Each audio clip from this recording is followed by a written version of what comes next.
Halo kawan-kawan, berjumpa lagi dengan Daring Math Channel. Ini untuk menemani kalian belajar besok pagi yang ingin tes. Ini saya kasih surprise untuk malam hari ini. Kita akan bahas beberapa soal saja. Sekitar 32 soal ya. Semoga nanti soal-soal ini menjadi salah satu kasanah perbendaharaan kalian dalam menghadapi soal-soal tes SKB PGSD besok pagi. Oke, kita mulai ya. Ini soal yang pertama ini perhatikan teman-teman. Ini jangan menyalahkan saya ketika nanti jawabannya tidak sama seperti yang kalian inginkan. Yang jelas itu soal-soalnya itu mirip tapi konteksnya berbeda. Nah, kalian harus baca hati-hati itu pertanyaannya. Contoh ini, dalam pembelajaran guru PJOK ingin menilai sikap praktik berenang gaya dada. Prinsip penilaian apa yang digunakan oleh guru tersebut? Nah, ini perhatikan ini. Kata kuncinya hanya guru melaksanakan pembelajaran kemudian mengadakan penilaian praktik gaya dada ya, berenang gaya. Jadi pembelajaran kemudian praktik. Nah, berarti penilaian ini menyatu dengan pembelajaran. Karena menyatu dengan pembelajaran, maka jawabannya adalah terpadu. Gitu ya. Harus dibedakan nanti konteksnya. Wah, soalnya mirip tapi jawabannya salah. Jangan bilang begitu ya. Tapi memang konteksnya soal berbeda, maka hati-hati dalam menjawab. Oke, nomor 2. Ini sama pertanyaannya seperti tadi, tapi ini konteksnya berbeda. Coba kita perhatikan. Guru olahraga melakukan pembelajaran renang dan melakukan penilaian praktek dan tertulis. Loh, beda dengan tadi ya. Tadi hanya praktek, sekarang praktek dan tertulis.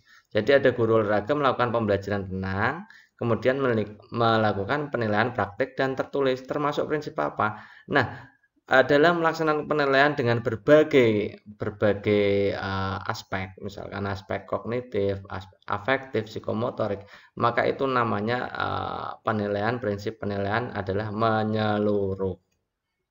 Nah, tidak sama dengan yang tadi ya. Oke, bisa dipertanggungjawabkan nih ya. Oke, lanjut. Ini ada teman itu kasih FR. Itu prinsip-prinsip penilaian yang tidak lazim seperti yang kita bahas, yaitu pada beberapa itu ada 2 jenis ya.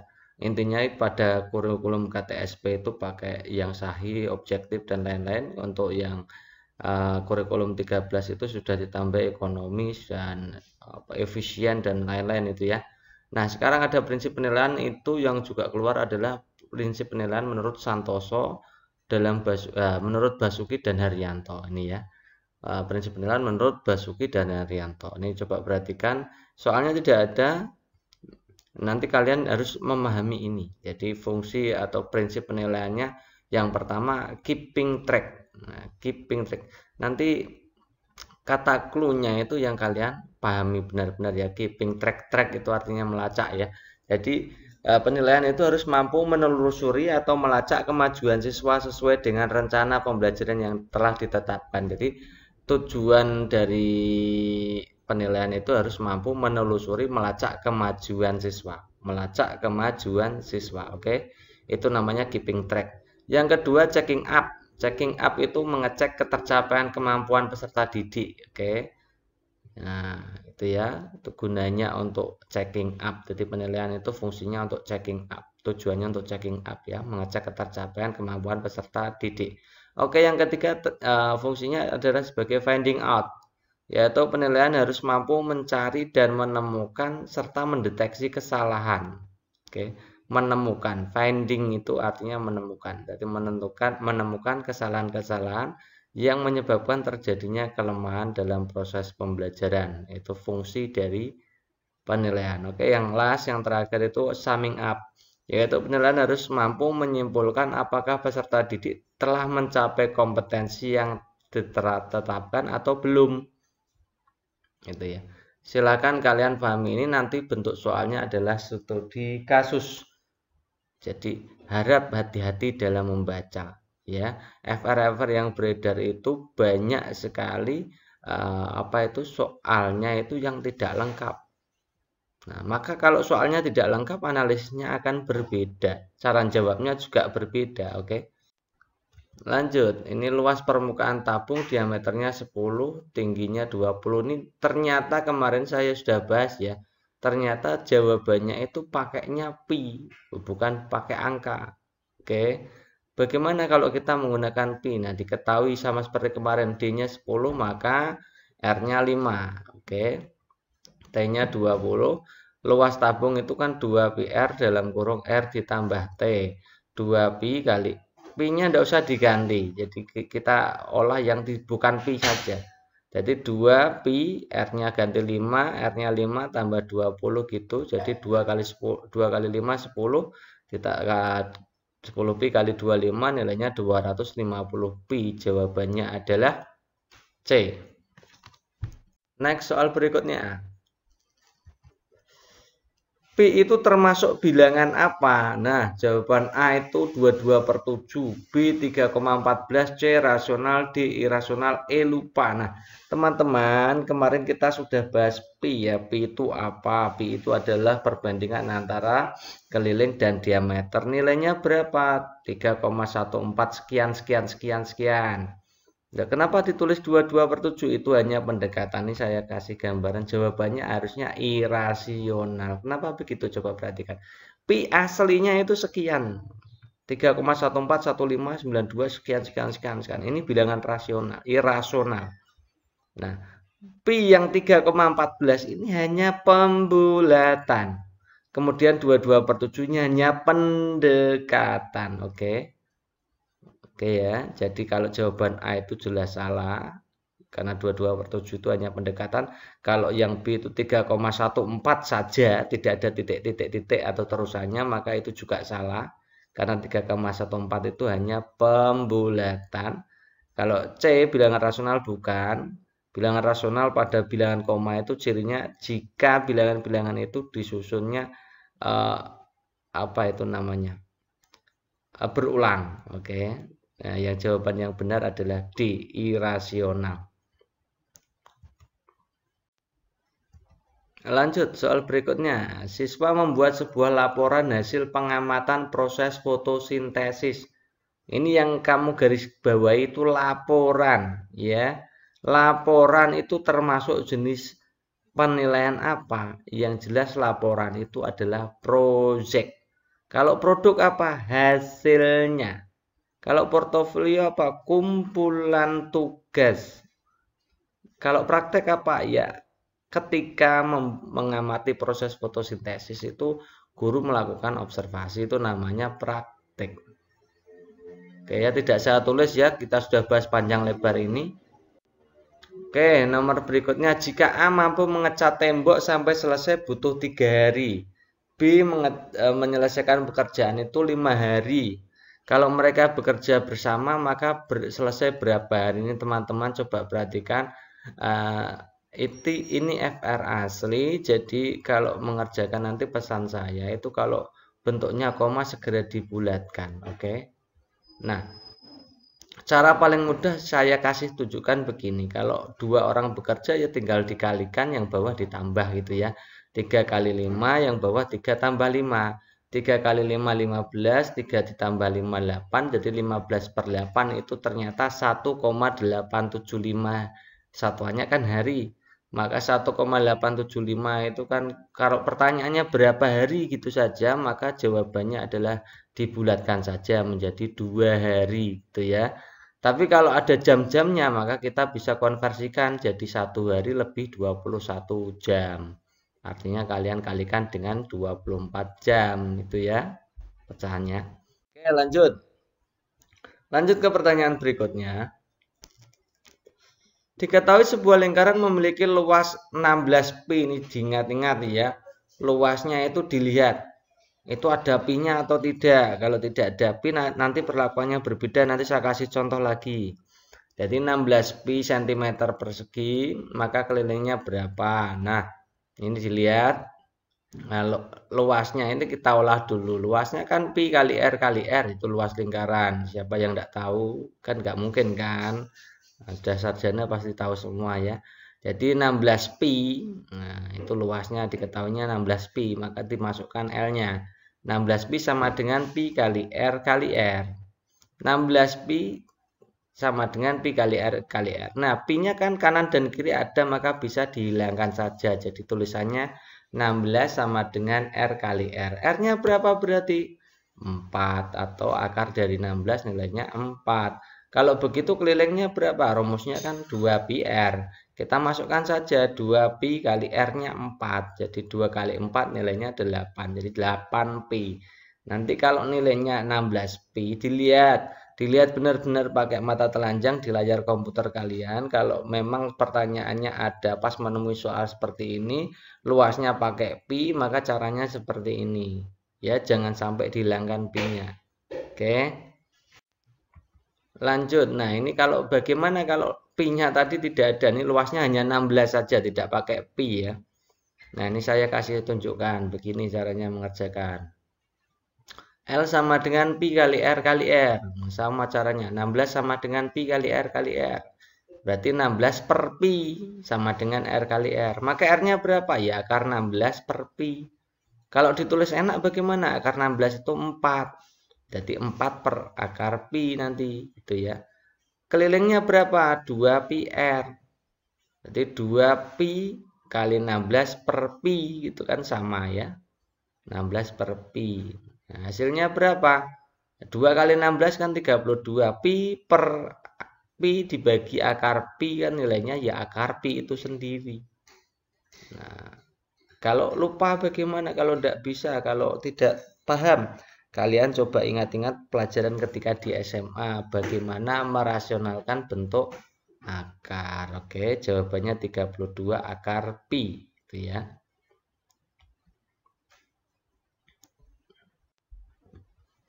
Oke, berikutnya. Ini ada keranjang jeruk isinya 40 buah. Keranjang apel 50 buah. Keranjang mangga 60 buah. Akan dimasukkan dalam kardus dengan jumlah yang sama. Berapa banyak kardus? Nah, ini berarti kalian diminta mencari FPB. Bagaimana mencari FPB? Ini tinggal dibuat seperti ini. Saya kasih cara lainnya. Kemarin saya sudah buatkan cara dengan faktorisasi prima. Sekarang kita buat dengan cara yang lain saja. Mungkin kalian lebih menyenangi nyari FVP pakai cara ini. Sambil minum teh ya.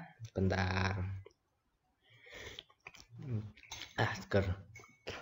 Oke. Jadi 40, 50, 60 itu kan kita bisa bagi dengan angka semuanya kita bisa bagi dengan angka 2. 40 bagi 2, 20, ini 25, ini 30.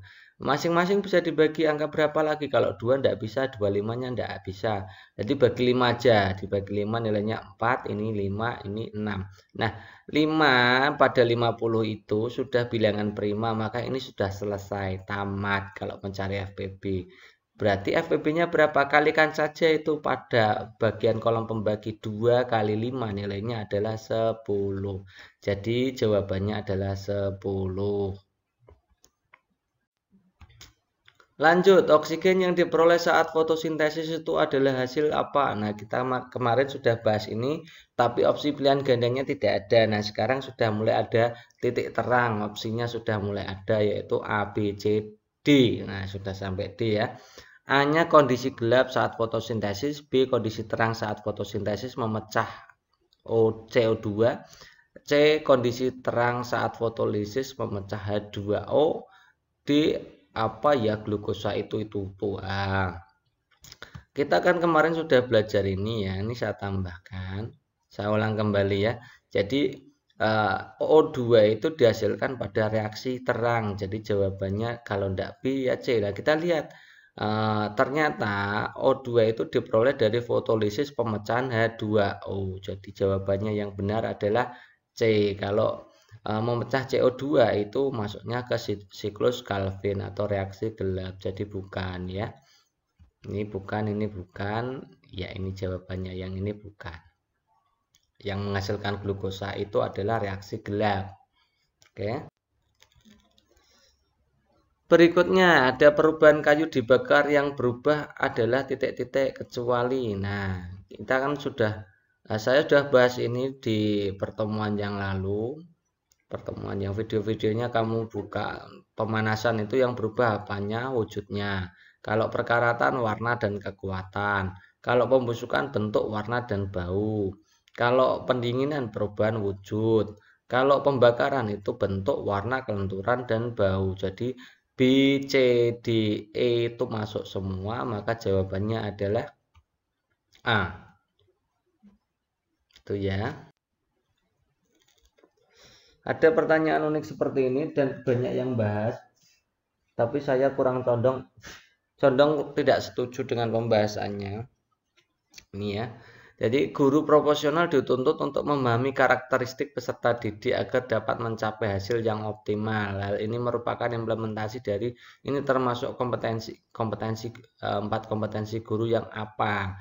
Nah, saya kasih teorinya tentang kompetensi pedagogik, yaitu kompetensi atau kemampuan pemahaman terhadap peserta didik. Nah, ini termasuk dalam pemahaman terhadap karakteristik peserta didik. Jadi jawabannya yang benar ini adalah kompetensi pedagogik. Oke, lanjut. Di kelas 5 ada KD1, KD2, KD3, terus jumlah siswa ada 30, 17 orang di bawah KKM. 3 hanya bisa menjawab KD1 dan nah kalau ada soal seperti ini jangan kamu pikir pusing ya. Yang jelas itu yang kamu pikirkan adalah yang langsung yang di bawah KKM. Yang di bawah KKM itu 17, jadi 17 per 30 kali 100%, dikonversi bentuk persen. Kalau nilainya seperti ini 56,67, artinya di atas 50 yang remedi. Yang remedi yang tidak tuntas di atas 50%, maka pembelajarannya harus ulang. Remedinya berupa pembelajaran ulang klasikal dengan media dan metode berbeda. Lanjut. Nah, ini sudah ada jawabannya ini ya. Apa yang menyebabkan fenomena es mencair? Jadi kalau es mencair itu karena menerima kalor. Ya, bukan melepaskan kalor, tapi menerima kalor. Nah, ini kalau menguap itu butuhnya kalor. Kalau membeku itu melepaskan kalor. Kalau mencair itu juga menerima atau membutuhkan kalor. Oke. Next, soal berikutnya. Ini ada soal tentang kurikulum ternyata teman-teman. Pengembangan kurikulum dilakukan dengan melibatkan pemangku kepentingan atau stakeholder untuk menjamin relevansi pendidikan dengan kebutuhan kehidupan. Termasuk di dalamnya kehidupan kemasyarakatan, dunia usaha, industri, dunia kerja. Pernyataan tersebut sesuai dengan prinsip. Nah, ini coba perhatikan ini. Kalau relevan itu melibatkan pemangku kepentingan, menjamin relevansi pendidikan dengan kebutuhan kehidupan. Termasuk di dalamnya kehidupan masyarakat, dunia usaha, dunia kerja, dan lain-lain. Maka ini jawaban yang benar adalah relevan. Oke. Berikutnya, ada penentuan alokasi waktu pada setiap KD didasarkan pada jumlah minggu efektif dan alokasi waktu mata pelajaran per minggu. Dengan mempertimbangkan apa? Nah, ini pasti kalian pusing ini ya. Jumlah kompetensi dasar, keluasan, kedalaman, tingkat kesulitan, tingkat kepentingan kompetensi. B. Jumlah kompetensi dasar, keluasan, kedalaman, tingkat kesulitan, dan keselarasan dalam pembelajaran. C. Jumlah kompetensi dasar, keluasan, kedalaman, tingkat kesulitan, dan daya dukung, serta media yang digunakan. D. Jumlah kompetensi dasar, alokasi mata pelajaran, kedalaman, tingkat kesulitan, dan tingkat kepentingan kompetensi dasar. Nah, ini kalau teman-teman itu tidak hafal, maka kalau dikasih tidak hafal sepenuhnya maksudnya ya, tidak hafal sepenuhnya detailnya, maka nanti kalau dikasih pengecualian seperti ini pasti kalian akan pusing. Jadi jawaban yang benar adalah A. Diingat-ingat, jadi alokasi waktu itu berdasarkan jumlah kompetensi dasar, keluasan, kedalaman, tingkat kesulitan, tingkat kepentingan kompetensi dasar. Oke ya, gitu ya, diingat ya. Oke, next. Tadi ada soal seingat saya benda bermasa M dijatuhkan ke bumi. Gaya di udara dihilangkan ketika jatuh ke bumi termasuk gaya apa? A. Gaya gesek. B. Gravitasi. C. Normal. D. Gaya jatuh bebas. Perhatikan. Di situ gaya di udara dihilangkan berarti gaya gesek tidak dihitung. Maka yang A salah. B. Gayanya gaya gravitasi boleh. C. Gaya normal. Gaya normal itu gaya ke atas yang berada pada misalkan contoh benda yang ditaruh di atas meja, maka itu termasuk gaya normal. Kalau benda di atas meja itu yang bekerja adalah gaya normal dan gaya berat. Nah, Gaya jatuh bebas tidak ada ya teman-teman. Gaya jatuh bebas itu adanya hanya gerak jatuh bebas. Jadi jawaban yang benar adalah B. Yang E gaya berat. Nah, gaya berat ya bisa saja, tapi ini yang paling oriented atau yang paling masuk akal adalah jawaban gravitasi atau gaya gravitasi. Oke.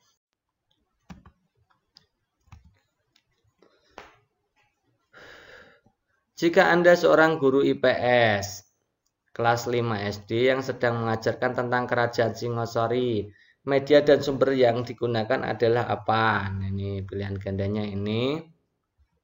Nah, ini. Jadi yang perlu kalian cek itu media dan sumber. Oke, kita bahas satu persatu. Ini mungkin tidak sama dengan pendapat kalian, tidak apa-apa. Kalian bebas menjawab ya.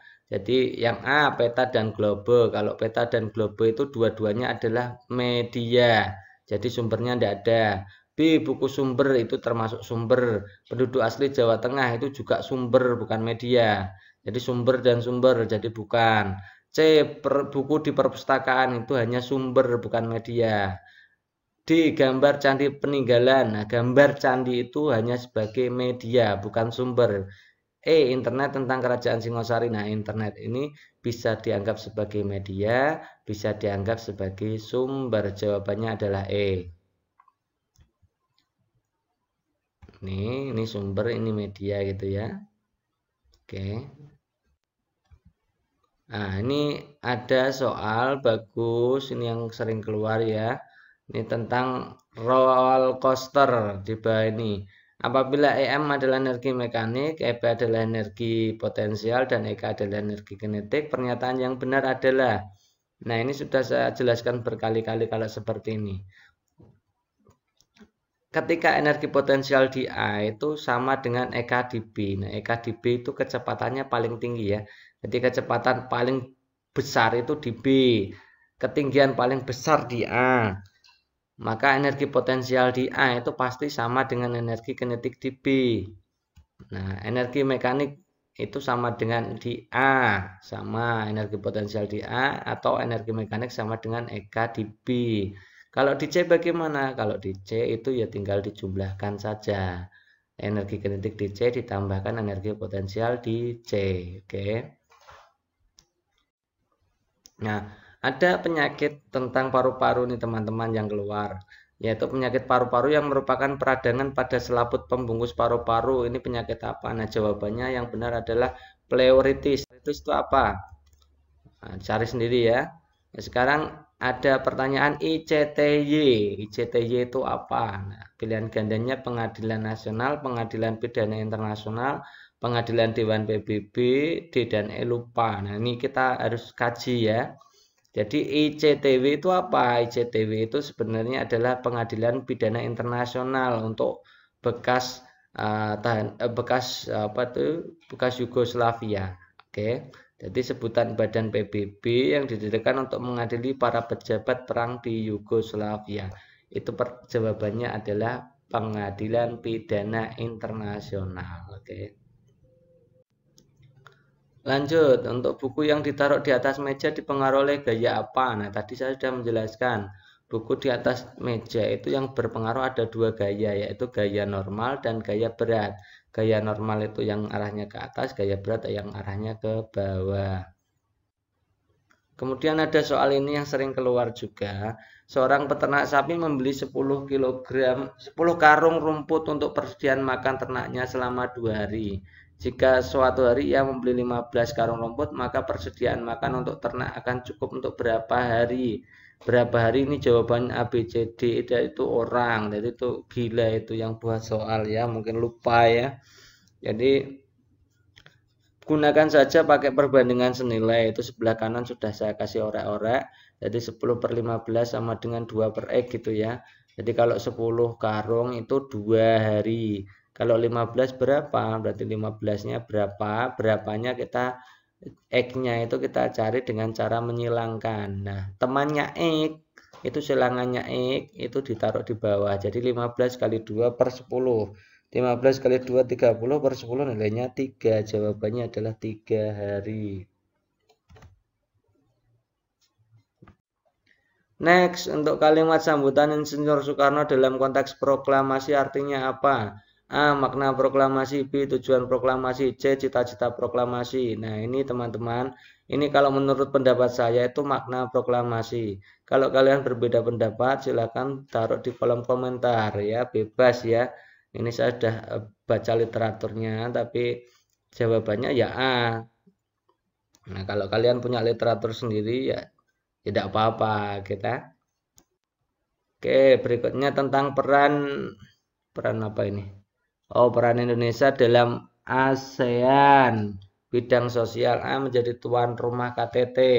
B. Kerjasama anggota ASEAN. C. Indonesia sebagai ketua. Nah, ini pertanyaannya ini tidak terlalu jelas, jadi tidak bisa kita analisis ya. Jadi menjadi tuan rumah KTT 18 itu apakah apa itu ya, bukan ya, bukan, itu bukan bidang sosial. Itu kerjasama anggota ASEAN itu juga umum, itu dari sosialnya mana. Indonesia sebagai ketua apa kan tidak jelas itu. D dan E juga tidak ada, maka kita tidak bisa memilih. Kayak dibaca sendiri nanti ya, peran Indonesia di bidang sosial itu kira-kira apa saja.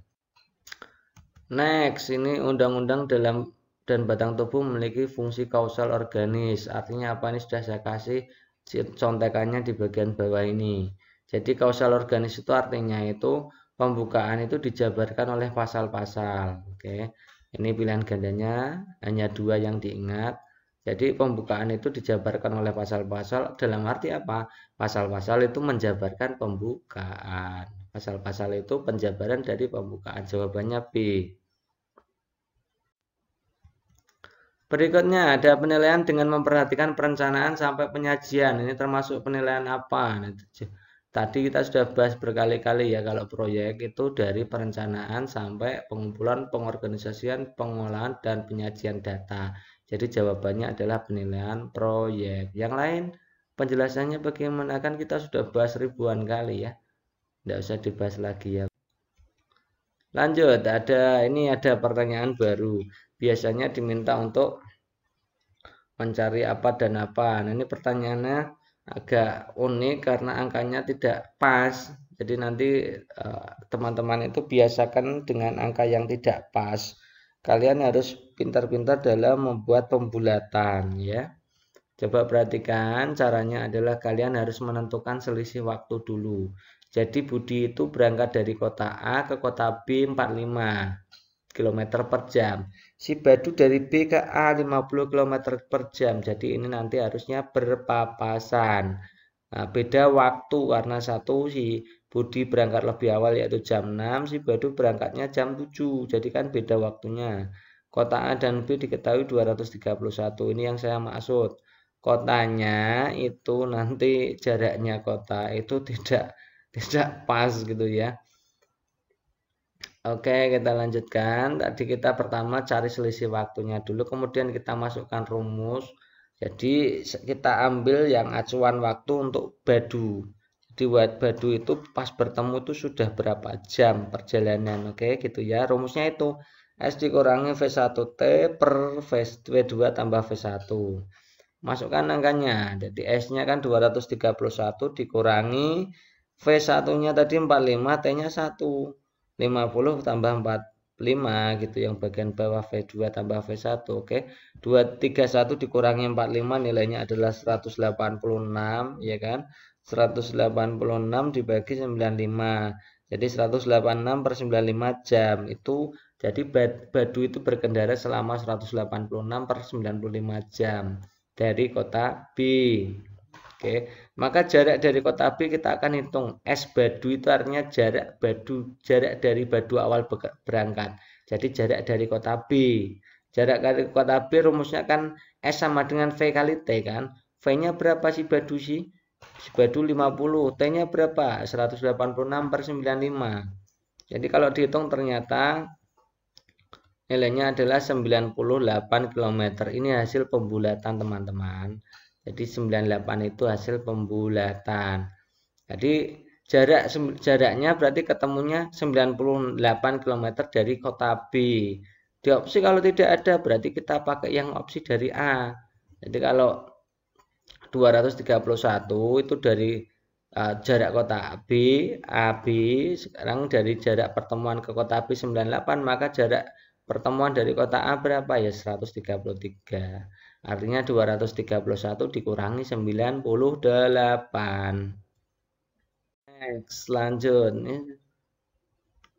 Kelas A terdiri dari 30 siswa, jumlahnya 15 laki-laki, 17 siswa perempuan. Dari ke 30 siswa tersebut terdapat 18 siswa yang nilainya tidak mencapai KKM.